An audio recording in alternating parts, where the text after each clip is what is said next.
Bonjour à tous et bienvenue autour de votre grande table. Comment réhumaniser la justice? Depuis plusieurs semaines, les magistrats expriment un malaise auquel les États généraux ne semblent pas répondre. Invité de 12h55, Antoine Garapon, magistrat honoraire, producteur de l'Esprit de justice. Il co-signe avec Jean Lassègue, le philosophe, le numérique contre le politique aux presses universitaires de France. Il sera notre invité à partir de 12h55. Mais d'abord, comment réhumaniser le monde? Le sien est composé de 1000 visages, dont celui d'une jeune Afghane aux yeux verts. Il est l'auteur de cette photo prise en 84 et qui a fait depuis le tour du monde après avoir fait la une du National Geographic. L'exposition Le Monde de Steve McCurry est à voir jusqu'au 29 mai au musée Mayol à Paris. Une rétrospective de ses œuvres, celle du grand photographe américain humaniste à la manière de Cartier-Bresson. Steve McCurry est notre invité. La grande table. Olivia Gesbert. Et bonjour Steve McCurry. Bonjour. Pleasure to be with you.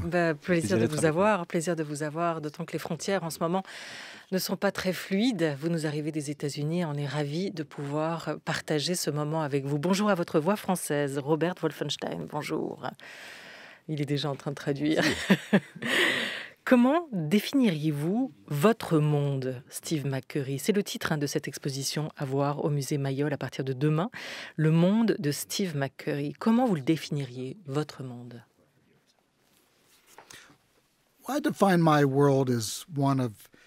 Comment définir mon monde? C'est un monde de curiosité.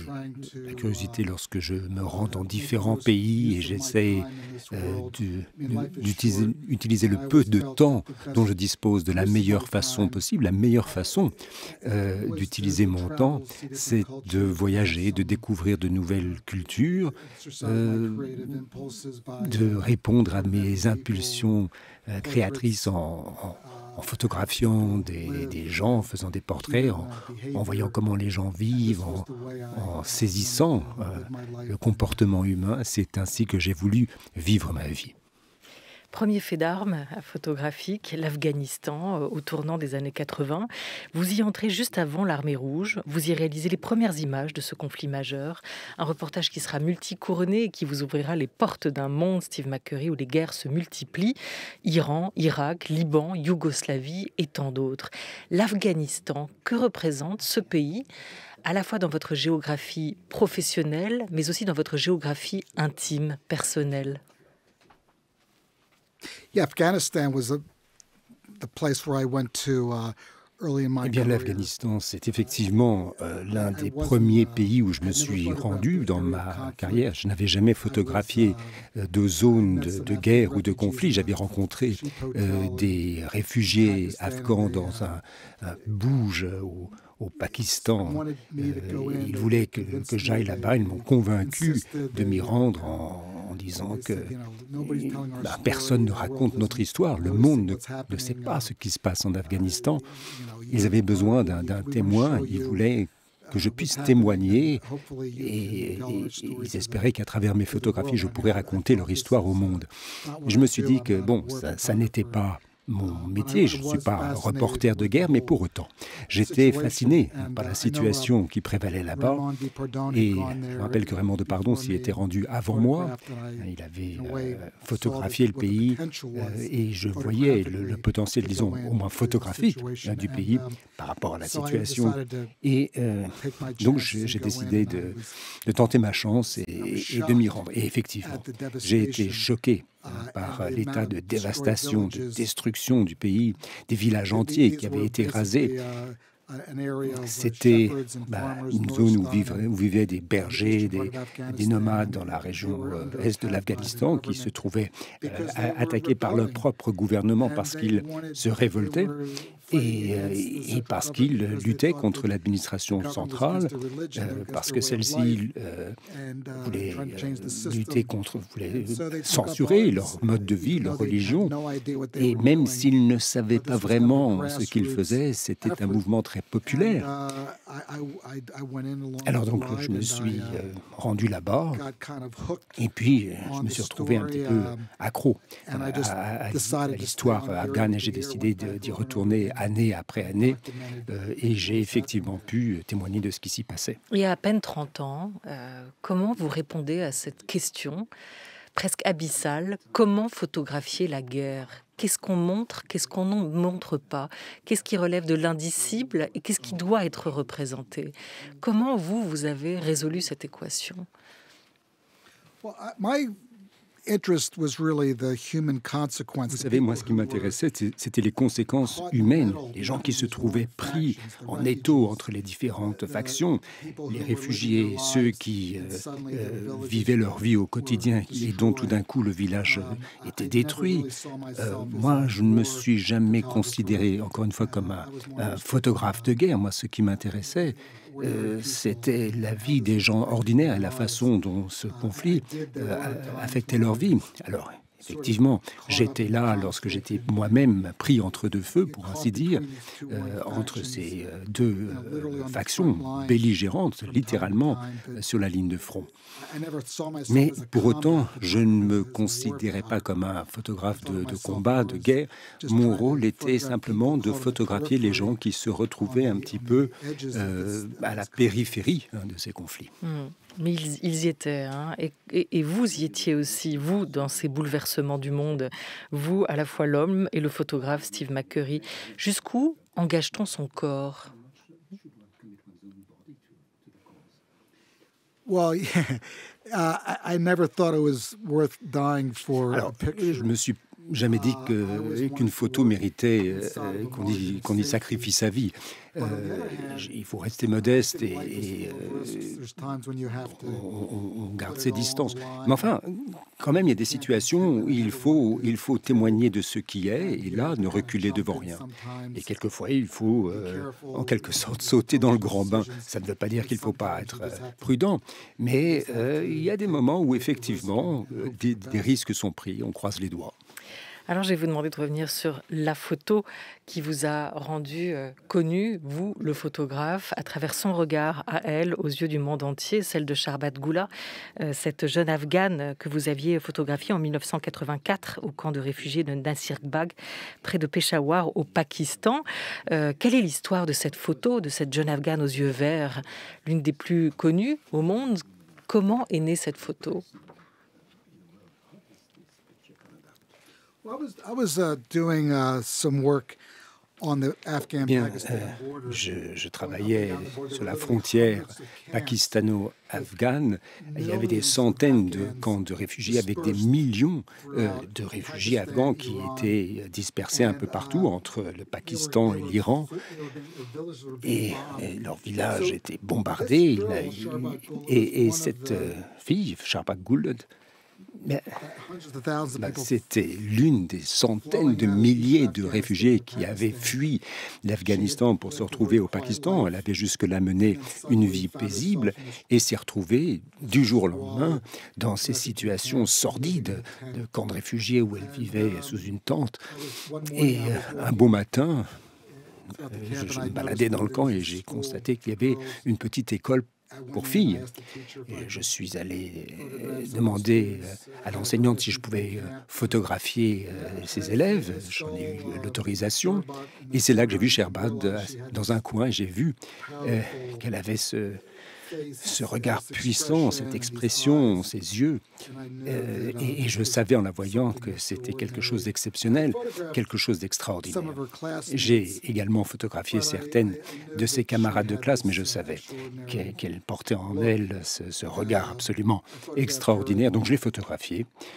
Et 2 mois plus tard, lorsque j'ai reçu les tirages, je me suis rendu compte que cette image avait une puissance tout à fait exceptionnelle. Et c'était une photo qui parlait au monde entier, qui témoignait de sa résilience, de son courage devant l'adversité. Et puis, elle avait ce sens de dignité qu'elle portait. Elle portait la tête haute. On voyait que le peuple afghan, certes, était harcelé, mais il n'allait pas se laisser abattre littéralement. Donc, je crois que son regard, son expression, un regard de défi lancé à la guerre, mais également de dignité, c'est ce qui reste de cette image. À la question, qu'est-elle devenue? Parce que vous l'avez retrouvée des années plus tard, vous l'avez refotographiée. Quelle vie a-t-elle eu après cette photo? C'est vrai que nous l'avons retrouvée en 2002. Nous avons essayé de lui apporter ce que nous pouvions, une aide, une éducation pour sa famille. Elle s'est retrouvée prise par les circonstances. À un moment donné, je crois qu'on lui a donné des faux papiers d'identité. Enfin, je ne sais pas ce qu'il en est vraiment. Mais il y avait tout un ressentiment autour des réfugiés afghans. Elle s'est retrouvée prise là-dedans. Toujours est-elle que ces accusations n'ont jamais été démontrées, mais elle s'est retrouvée en prison. Et même si elle était veuve et réfugiée, et en plus elle souffrait d'hépatite, elle était malade. C'était vraiment des circonstances difficiles, et pourtant, malgré tout ça, sur le plan des relations publiques, la situation des réfugiés afghans était absolument catastrophique. Vous aviez une femme malade en prison qui s'est retrouvée expulsée et qui est retournée en Afghanistan. Et je crois que savoir qu'elle a trouvé, l'asile politique en Italie. Enfin, sa vie a été très difficile. Nous avons essayé d'être à ses côtés, nous avons essayé de l'aider dans la mesure du possible, mais enfin, tout ce que nous avons pu faire pour elle, c'est d'être là et de voir comment nous pourrons l'aider à l'avenir. Qu'est-ce que vous cherchez, Steve McCurry, à savoir, à connaître des personnes que vous photographiez? Jusqu'où va la relation entre le photographe et son sujet? Je vous propose d'écouter d'abord les mots de Reza, grand photojournaliste que vous connaissez sûrement, d'origine iranienne, qui se considère à la fois comme un storyteller, un artiste aussi, et un photojournaliste comme vous. On l'écoute. Regardez mes images, c'est vraiment une offrande. Pour moi, chaque personne... Il y a un moment, il a senti quelque chose. Et c'est ça où j'essaie d'arriver chaque moment avec chaque personne, arriver à ce moment où elle m'offre son regard. Et c'est pas volé. Mais en tout cas, dans mon cas, non, au contraire, c'est une vraie relation, je dirais, très, très terre-à-terre. Moi, quand je suis devant les gens que je photographie, je suis sous leurs pieds. Ils le sentent que je suis vraiment émerveillé par eux, comment dirais-je, et je ne suis pas là pour moi. Je ne suis pas là pour faire une photo de plus à ces millions à ajouter, à dire je suis là pour voir si je peux faire quelque chose pour eux avec leurs photos. Est-ce que vous diriez comme Reza, vous n'êtes pas là pour faire la énième photo, mais vous êtes là aussi pour capter un visage, capter un moment, et que cette photo soit vue, c'est-à-dire pensez au moment où vous faites cette photo, l'aspect, la dimension, l'impact visuel qu'elle aura, cette image, dans le monde. Vous savez, quand on se retrouve dans une zone de conflit ou dans un camp de réfugiés, où on a affaire à des gens qui sont véritablement désespérés, qui ont été chassés de chez eux, on essaye avant tout de montrer leur humanité, de raconter leur histoire à travers les portraits. C'est un témoignage. Je crois que tout ce que l'on peut faire pour les aider et pour montrer que ce sont de vraies personnes et non pas des idées, je crois que c'est la meilleure chose que je puisse faire à travers mes photos, de raconter donc leur histoire. Alors, oui, je crois que ça se tient là. Storyteller, raconter des histoires. À qui vous les racontez, ces histoires? À qui avez-vous envie de conter la marche de ce monde? Well, I think pictures can influence public opinion. Vous savez, les photos peuvent effectivement influer sur l'opinion publique. 50 or 60 years, which have Dernières photos qui, au cours des 50 et 60 dernières années, ont pu choquer le monde, ont pu bousculer l'opinion publique, amener les pouvoirs à réagir. Je ne sais pas, vous pensez la fille sous le napalm au Vietnam ou un enfant qui s'est retrouvé noyé au large des côtes turques. Enfin, ces images ont choqué l'imaginaire public et on s'est rendu compte qu'il fallait agir, qu'il fallait faire quelque chose. Ces photos peuvent faire bouger les choses. Et donc, là, vous aviez ces réfugiés qui fuyaient la Syrie. Bon, il fallait faire quelque chose, à notre façon, sensibiliser l'opinion. Mais alors, ça n'est pas facile, parce que ce sont nos gouvernements, les pouvoirs publics qui doivent agir. Et bien souvent, les gouvernements sont plutôt pusillanimes. Enfin, pour des raisons politiques, ils n'osent pas agir. Mais ça n'enlève rien à la souffrance de ces gens. Au musée Mayol à Paris, vous présentez actuellement plus de 150 photos, des photos que vous avez réalisées. C'est une véritable déambulation dans votre monde et donc dans une forêt d'images et de visages sur fond noir. Parce que quoi? Parce que le blanc est trop réfléchissant pour vous, Steve McCurry? Well, I think it focuses the eye. Le fond noir permet au regard de se focaliser mieux sur l'image. On élimine, si vous voulez, tout le bruit visuel autour de la photo. C'est principalement la raison pour laquelle nous avons choisi ces fonds noirs, pour isoler l'image, de sorte que le regard puisse véritablement se concentrer sur les photos. Une légende, un lieu, une date, pas d'explication. Pourquoi vous laissez vos photos libres d'interprétation comme ça? Well, I think sometimes a picture is. Sometimes you can imagine or you can. Quelquefois, quand on voit une photo, l'image peut naître dans l'esprit du spectateur et quelquefois l'imagination du spectateur peut être meilleure encore que l'histoire vraie. Donc peut-être qu'il vaut mieux se raconter sa propre histoire. Dans certains cas, on peut apporter un sens à ce que l'on voit. Et par ailleurs, l'image doit pouvoir raconter sa propre histoire. Et lorsqu'on commence à ajouter une légende, des explications, bien, ça gâche un peu l'expérience. Alors, je peux tout expliquer, je peux apporter des explications à chacune de mes histoires, mais quelquefois, je préfère laisser l'image évoquer sa propre histoire. Il y a eu, dans l'histoire de vos photographies, Steve McCurry, des erreurs d'interprétation. Well, there's a picture I made of a young boy. Il y a une photo d'un jeune garçon que j'avais prise, un garçon qui jouait avec ses gamins et il tenait un revolver qu'il pointait à sa propre tempe. Et c'est un jouet en plastique, mais enfin, il y a un regard de détresse, des larmes dans les yeux de ce garçon.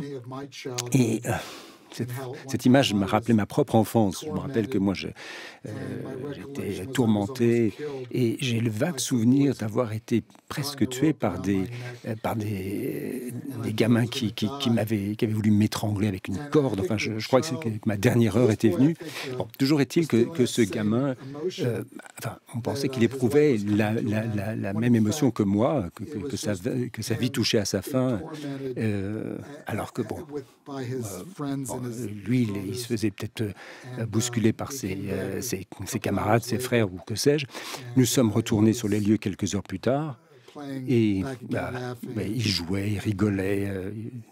Tout était oublié. Alors, quand on a vu la photo, on dit « Mais ce gamin est sur le point de se tuer, pourquoi n'êtes-vous pas intervenu ?» Alors, d'abord, il n'était pas sur le point de se suicider, mais c'est vrai qu'il était un petit peu harcelé par ses camarades. Donc, son regard donnait un air de détresse, mais en réalité, ça n'était pas un jeu qui a été vite oublié. Ça me rappelle que quand ma fille réclame quelque chose et que cette chose lui est refusée, elle a l'impression que le monde s'écroule, et donc c'est c'est la catastrophe et les larmes et que sais-je. Et puis quelques instants plus tard, tout va bien. Donc c'est un peu la même chose. Dans tous ces regards d'enfants que vous avez photographiés, tous ces visages que vous avez captés absolument partout dans le monde, aux quatre coins du monde, Steve McCurry, et qu'on retrouve notamment dans un beau livre qui paraît aux éditions de La Martinière, Enfants du monde, portrait de l'innocence. Est-ce que c'est l'enfance du monde que vous avez cherché à cerner avec toutes ces photos, ou est-ce que c'est toujours un retour aussi à votre propre enfance que vous réalisez en vous regardant dans les yeux de tous ces enfants? Well, I mean, childhood is a special time. Vous savez, l'enfance, c'est quand même une période très spéciale de la vie. Moi, j'ai des souvenirs assez vif de mon enfance. Je me rappelle la perte de ma mère et les difficultés, les problèmes physiques, la difficulté à m'adapter au pensionnat où j'avais été envoyé parce que je détestais cet endroit. Donc, c'est des souvenirs quelquefois douloureux qui remontent à l'enfance. Oui, il y a d'autres souvenirs moins tristes. Mais enfin, disons que l'expérience de l'enfance, pour moi, était encore très présente à mon esprit. Et de ce fait, effectivement, j'ai toujours été fasciné par l'enfance des autres, ces autres enfants. Comment vivent-ils? Sont-ils heureux? Est-ce que leur vie est agréable? Il y a une photo où on voit des enfants qui travaillent, ou un garçon de 9 ou 10 ans qui se trouve obligé de travailler à l'usine. Enfin, c'est des images terribles. Et alors, parce qu'à cet âge-là, ils devraient être à l'école, ils devraient jouer avec leurs camarades, ils ne devraient pas se lever à 5 heures du matin pour aller à l'usine ou à la mine ou que sais-je. Donc, effectivement, je fais cet aller-retour entre l'enfance des gamins que je vois à travers le monde et une autre image de l'enfance. Alors, quelquefois, il y a des images heureuses, mais d'autres qui sont vraiment tragiques. Voilà, Yémen, Tchad, Malaisie, Chine, Brésil, partout où vous êtes allé, Steve McCurry, vous avez photographié des enfants jouant, étudiant, parlant, riant, pleurant.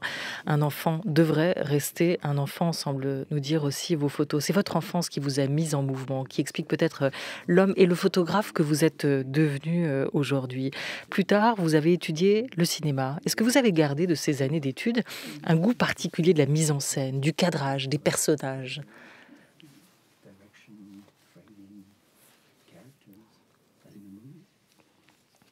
Well, since the beginning of my photography, vous savez, depuis le début de ma carrière de photographe, moi, ce qui m'intéresse, c'est la condition humaine et la façon dont les personnages sont en interaction les uns avec les autres.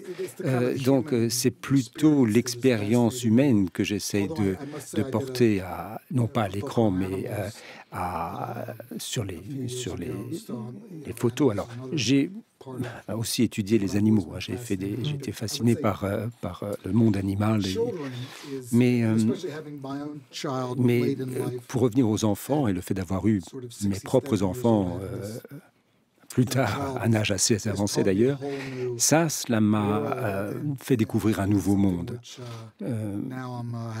Et maintenant, j'ai une expérience extraordinaire qui consiste à élever cette jeune fille. Enfin, ça, c'est exceptionnel. Vous la prenez en photo, votre fille? In the book, I have at least 2 pictures of her. Dans le livre, il y a au moins 2 photos d'elle. Je la photographie littéralement chaque jour et je n'ai pas qu'une poignée de photos. Vraiment, c'est un documentaire permanent de sa vie. Alors quelquefois, ça l'énerve un peu et elle voit l'appareil photo, elle a envie de s'enfuir. Mais j'ai créé une ambiance amicale, amusante. Alors, quelques photos très nature. Parce que c'est vrai qu'elle n'aime pas prendre la pose. Elle veut être elle-même. Alors, quand on photographie des enfants, il faut tout oublier. Il faut les photographier tels qu'ils sont, saisir l'instant qu'il vous propose. Il peut y avoir des moments de gaieté, des moments inattendus, mais enfin, il faut savoir que les enfants sont décomplexés, ils sont complètement libres et ils font ce qu'ils ont envie de faire. Et ils ne pensent pas à leur apparence et de ce fait, ils font des choses tout à fait extraordinaires. Alors, pour moi, c'est quelque chose, c'est surtout ça qui m'a toujours fasciné depuis le début de ma carrière. J'en reviens à vos études de cinéma, Steve McCurry, et de ce que vous y avez appris. On ne peut pas comparer des arts aussi différents, mais néanmoins, qu'est-ce que la photo vous permet d'exprimer qu'un film ne permettrait pas de raconter? Pourquoi vous avez fait le choix de la photo finalement, et pas d'être un réalisateur de documentaires ou de films de fiction? Il faut voir qu'au moins à l'époque, le cinéma était un art beaucoup plus coûteux. Rien que le matériel, c'était compliqué. Et puis, le cinéma, c'est un travail d'équipe. Vous avez un cadreur, vous avez un preneur de son, vous avez un monteur, beaucoup de machines. Enfin, c'est vraiment toute une entreprise assez complexe. Alors que la photographie est un art solitaire, littéralement. Enfin, c'est quelque chose qu'on doit faire seul. On sort avec son appareil photo et sa pellicule et on se met au travail. Donc, l'approche est plus individuelle, mais également plus immédiate, plus spontanée. Et puis, comme je le disais, sur le plan matériel, beaucoup plus abordable. On n'a pas besoin de toutes sortes de matériel, d'équipement. Donc, c'était pour moi une façon d'explorer le monde, littéralement en me baladant, mais me retrouver dans cet état un peu méditatif, accompagné de curiosité, et ce qui m'a permis de saisir ces moments que l'on ne trouverait pas normalement, enfin qu'on ne découvrirait pas dans une vie ordinaire. Je me balade pas pour le plaisir de me balader, et généralement je me rends quelque part, mais accompagné d'un appareil photo, eh bien, on peut saisir le moment tel qu'il se présente. Et photographier les petites choses de la vie qui resteront. Vous avez pris la vague Instagram avec plus d'1 million de followers aujourd'hui. On terminera là-dessus. Il y a des expositions, il y a des livres et puis maintenant, il y a ces nouveaux médias, ces nouveaux réseaux. Qu'est-ce que ce mode de diffusion a changé?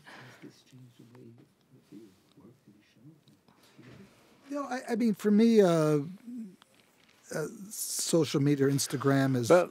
vous savez, les réseaux sociaux, Instagram, c'est effectivement un moyen de faire connaître mes œuvres. Enfin, je publie littéralement des œuvres ou des photos qui n'auraient pas pu trouver de débouchés par les voies classiques. C'est ce qui me permet d'ouvrir une conversation sur, je ne sais pas, une situation, un lieu, d'ouvrir donc un dialogue avec des gens à travers le monde qui me suivent. Sur ces réseaux sociaux.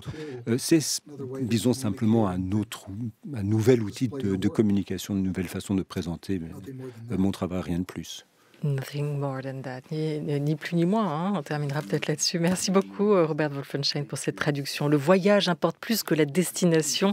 Racontez-vous dans cette exposition. Le monde de Steve McCurry est à voir jusqu'au 29 mai au musée Mayol si vous passez par Paris. Et sinon, Instagram. Et sinon, ce beau livre, Enfant du monde, portrait de l'innocence, qui paraît aux éditions de La Martinière. Steve McCurry, merci beaucoup d'être venu autour de cette table. Merci beaucoup. Thank you.